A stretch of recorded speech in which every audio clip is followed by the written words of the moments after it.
Hello, Paul here from EMD Automotive. Just want to let you guys know that I got my parts finally got this afternoon. The first thing I put in this at the back here was this cover here. It's a brand new cover there. I didn't want to risk anything falling in there. It says there's a little sign says gearbox and one engine motor, so you just put the motor one towards the motor. There you go. Put the new one in there. Starter motor. I'm gonna test the starter motor wire from there to here to make sure the resistance is good. Make sure it's alright. I've just finally got the thermostat off from here.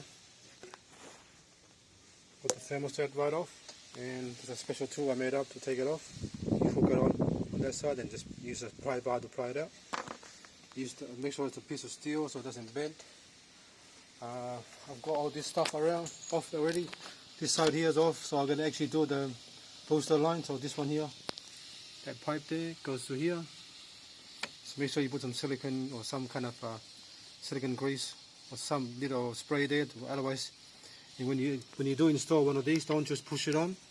Make sure you hold the seal here and push that one on slowly. Otherwise, you push that seal in there and it's all over. Can't get it out. All right. So I've got that one. I've got a new one of those. Got my parts here. Got a brand new intake manifold gasket as well. Before I do anything else, I'm going to get them special aluminium glue or aluminium sealant, whatever they call it. Got to clean all this pipe here, and I'm going to put the glue on here to stop this pipe from popping off in the future.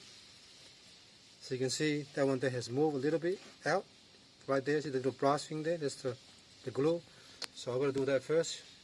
That one there and that one there. That one there is okay. It's got a bolt holding it in. But those two there is very important. They pop off all the time and create a massive coolant leak.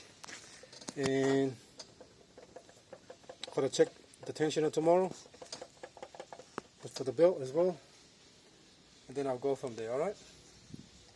That's pretty much where I'm up to this afternoon. Thanks for watching and please subscribe.